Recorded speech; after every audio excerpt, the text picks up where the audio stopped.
बिस्मिल्लाहिर्रहमानिर्रहीम नहमदुहु व नसल्ली अला रसूलिल करीम। तलबा तालिबात नाज़रीन किराम अस्सलाम वालेकुम। मैं डॉक्टर मोहम्मद ताहिर कुरैशी अपने इदारे उर्दू निसाब साज की तरफ से आज एक और वीडियो के साथ आपकी खिदमत में हाजिर हूँ और सिलसिला है 11वीं जमात का उर्दू का पर्चा और उसका सवाल नंबर 2 हम उसको हल करने की कोशिश कर रहे हैं, जिसमें गज़ल के अशार की तशरीह हम कर रहे हैं। इस सिलसिले की एक वीडियो आप पहले देख चुके हैं जिसमें ख्वाजा मीर दर्द की पहली गज़ल की तशरीह की गई थी। आज हम ख्वाजा मीर दर्द की दूसरी गज़ल की तशरीह करने की कोशिश करते हैं। ख्वाजा मीर दर्द दूसरी गज़ल। है गलत गर गुमान में कुछ है, तुझ सिवा भी जहान में कुछ है। अगर हम इसको नसर बनाए, जो आपको तरीका बताया गया है कि शेर को पहले नसर बनाए, जुमला बनाए और फिर आसान करें, फिर तशरीह करें, लेकिन ये सारी चीज़ें आपके दिमाग के कंप्यूटर में होनी चाहिए। इम्तिहान में आपको वही उन्वान लिख रहे हैं जो पहले बताए गए थे। बार बार इसलिए बता रहे हैं कभी आप गलतफहमी में ना पड़ जाएं कि तशरीह के सारे मरहले आपको लिखने भी हैं। आपको सिर्फ वहाँ पर हवाला शायर, शेर का बुनियादी ख्याल, मरकज़ी ख्याल और तशरीह और चौथा उन्वान अगर आप चाहें तो मुमासिल शेर अगर है तो लिख लें, वरना फिर अगर शेर याद नहीं है तो उसका उन्वान मत डालिए। तो है गलत गर गुमान में कुछ है, तुझ सिवा भी जहान में कुछ है। इसको हम नसर बनाएं तो यूं होगा कि गलत है अगर गुमान में कुछ है। नसर में तो घर को अगर ही बोलेंगे पूरा, और दूसरे मिसरे में सवालिया अंदाज में पूछ रहा है तो आप अपनी तरफ से क्या, क्यों, कैसे इस किस्म के लफ्ज़ लगा सकते हैं। क्या तुझ सिवा भी जहान में कुछ है। अब आइए दूसरे मरहले की तरफ। मुश्किल लफ्ज़ को आसान कीजिए। गुमान, शक, ख्याल। अगर किसी के ख्याल में कुछ है तो वो गलत है। तुझ सिवा, तेरे सिवा, तेरे अलावा, जहान दुनिया, तेरे अलावा भी दुनिया में कोई है। यह है, इसको हम कहते हैं सवालिया इनकार। यानी शायर कह रहा है तेरे अलावा दुनिया में कोई नहीं है। अल्फाज इनकार वाले हैं लेकिन मायने इकरार वाले हैं। यानी तेरे सिवा, माफ़ कीजिए, अल्फाज सवाल के हैं, मायने इनकार के हैं कि तेरे सिवा भी दुनिया में कोई है। असल में कहना चाह रहा है कि तेरे सिवा दुनिया में कोई नहीं है। और ये हम आम रोज़मर्रा में हम ये अल्फाज सवाल वाले और मायने इनकार वाले इस्तेमाल करते ही हैं। फ़र्ज़ कीजिए मैं आपसे कहता हूँ ज़रा देखना आपकी जेब में 500 रुपये हैं। आप मुझे कह रहे हैं सर मेरी जेब में 500 रुपये कहाँ हैं। तो आपने लफ्ज़ इस्तेमाल किया कहाँ का, लेकिन आप मुझे बताना चाह रहे हैं कि आपकी जेब में 500 रुपये नहीं है, लेकिन आपने नहीं का लफ्ज़ इस्तेमाल नहीं किया। इसको कहते हैं इस्तिफामिया इनकार, जिसको मैं आसान करके कह रहा हूँ सवालिया इनकार। तो शायर कह रहा है कि अब ये आपको बताई जा चुकी बात, ख्वाजा मीर दर्द उर्दू के सबसे बड़े सूफ़ी शायर हैं। आपने हवाले में ये लिखा और उनके यहाँ इश्क़ हकीकी वारदात बहुत ही ज़बरदस्त तरीके से सादगी से बयान की गई है। इतने तारुफ 2-3 जुमले आपको हवाला शायर में लिखने होंगे। और ये बात यहाँ ज़हन में रखें कि तमाम दुनिया की तमाम ज़ुबानों की शायरी, बल्कि पूरी कायनात पर इश्क़ मोहब्बत की हुक्मरानी है। शायरी पर तो होनी है। आप अपनी फिल्मों को देख लीजिए, आप अपने अदब को देख लीजिए, इश्क़ मोहब्बत से खाली नहीं है। तो शायरी में तो ख़ास तौर पे होती ही इश्क़ और मोहब्बत है। उसकी 2 बड़ी किस्में की गई हैं, इश्क़ हकीकी और इश्क़ मजाजी। इश्क़ हकीकी अल्लाह ताला से इश्क़, अल्लाह ताला से मोहब्बत, अल्लाह ताला से अपने ताल्लुक़ का इजहार। और इश्क़ मजाजी अल्लाह को छोड़कर किसी से भी, चाहे वो कोई शख्स है, चाहे वो कोई नज़रिया है, चाहे कोई औलाद है, वतन है, चाहे कोई माल असबाब है, चाहे कोई शौक़ है, कोई खेल है, किसी चीज़ से भी मोहब्बत इश्क़ मजाजी में आएगी। तो शायर यहाँ अल्लाह ताला के लिए कह रहा है कि ऐ खुदा, अगर तेरे सिवा किसी के जहन में कोई और है, यानी किसी ने किसी और को माबूद बना के बिठाया हुआ है, तो उसने गलत किया हुआ है।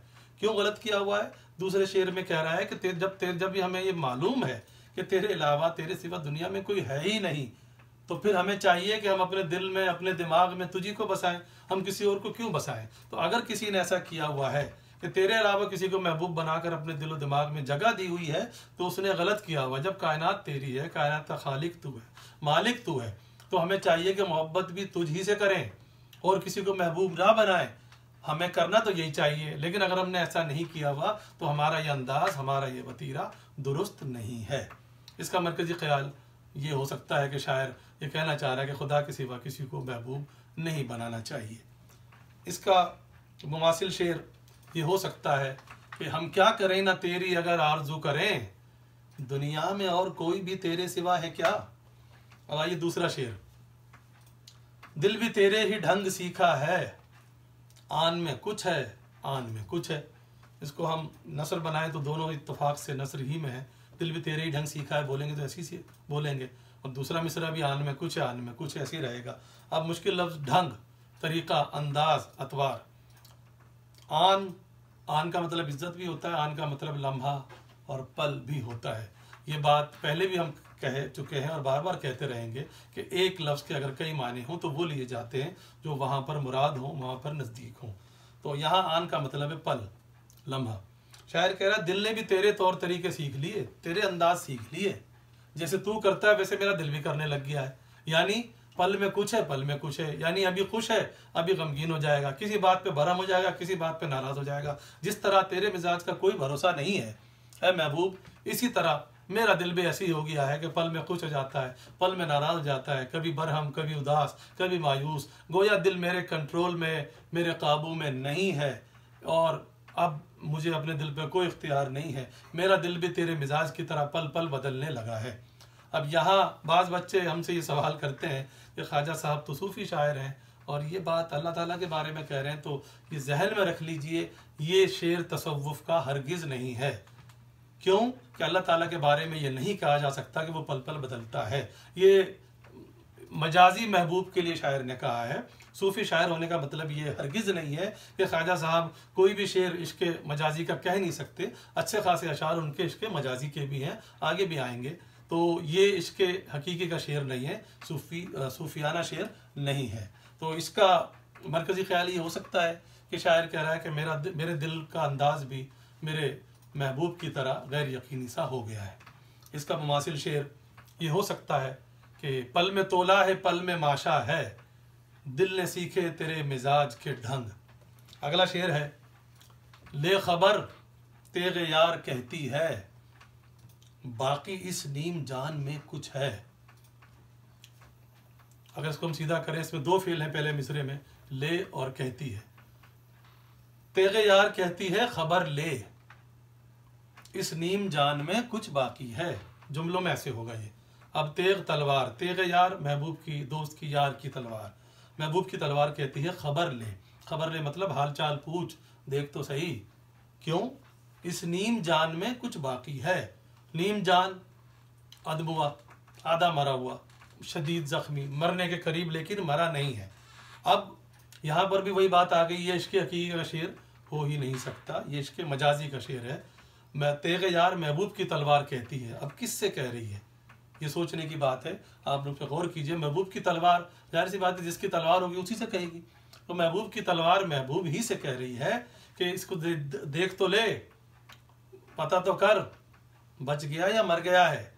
इसका मतलब है कि यहाँ तक किसने पहुंचाया, तलवार के जरिए। तलवार किसके हाथ में थी, महबूब ने।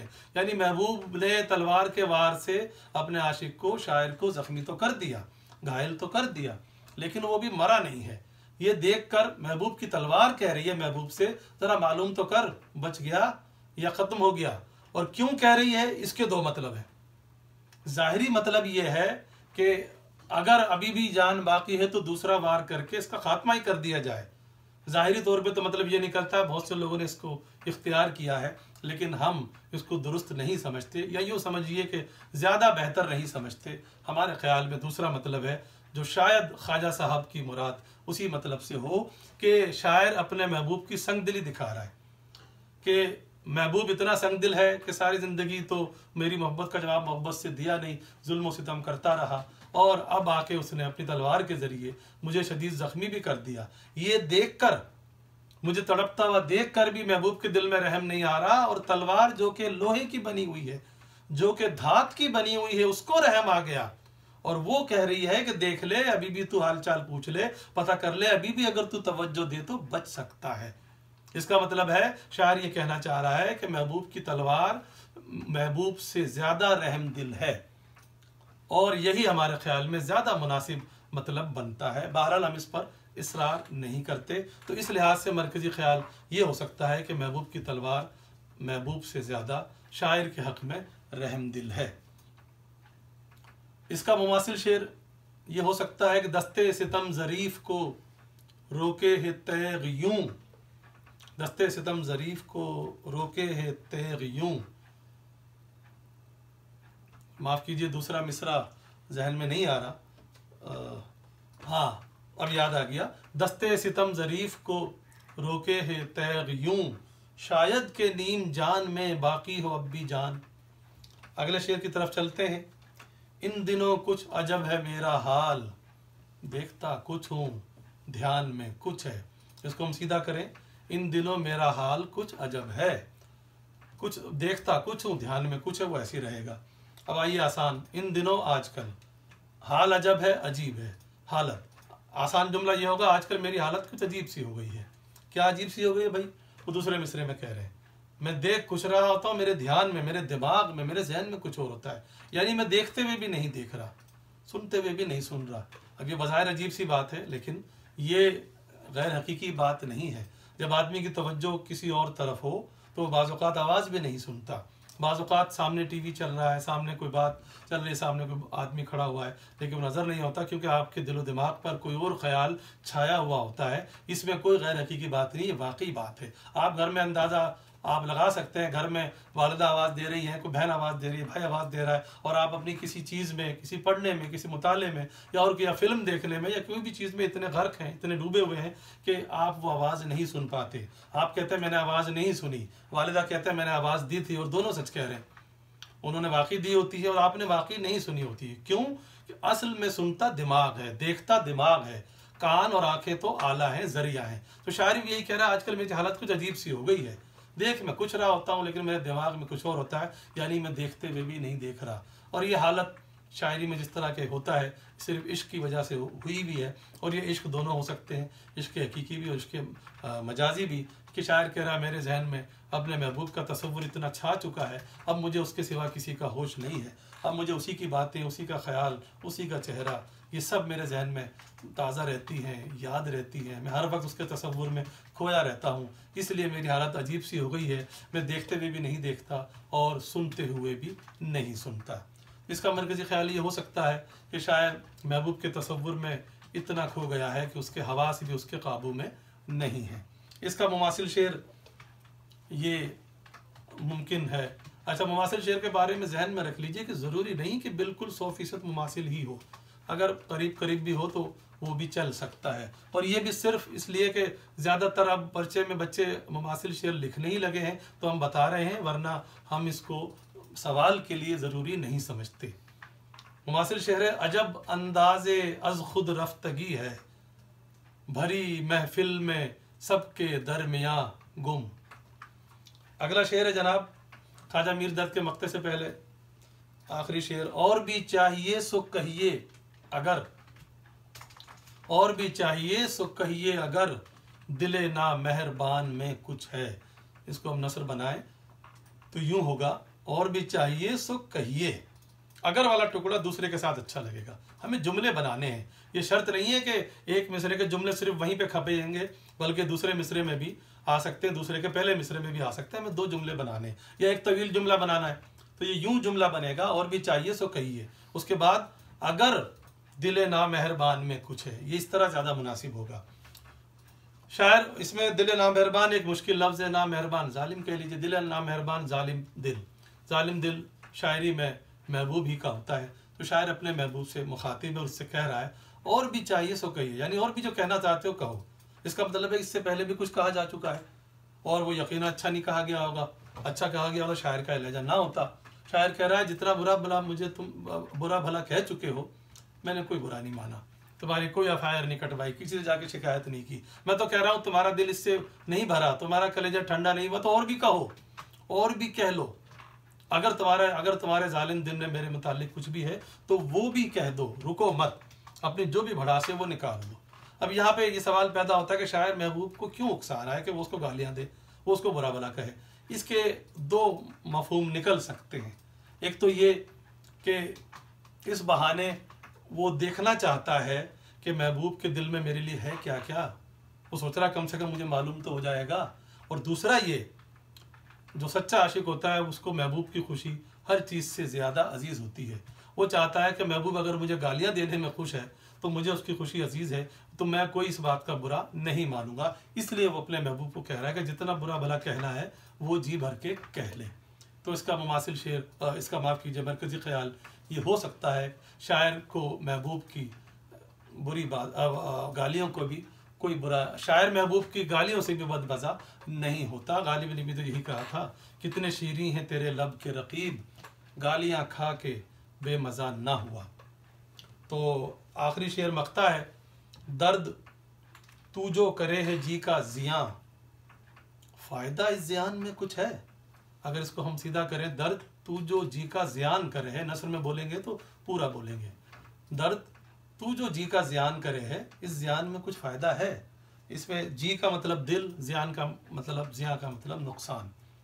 तू जो अपने दिल का नुकसान कर रहा है, दिल का नुकसान मोहब्बत से होता है, महबूब के चक्कर में पड़ने से होता है। शायर कह रहा है, तू जो महबूब के घर के चक्कर काटता रहता है, उसकी मोहब्बत में गिरफ्तार है, तुझे पता भी है कि तू वहाँ से कभी भी ये जवाब मौसूल नहीं होगा और ये तेरा ये यकतरफा इश्क, ये वन वे ट्रैफिक तेरी जारी रहेगी, तो तुझे सिवाय नुकसान के कुछ मिलेगा नहीं।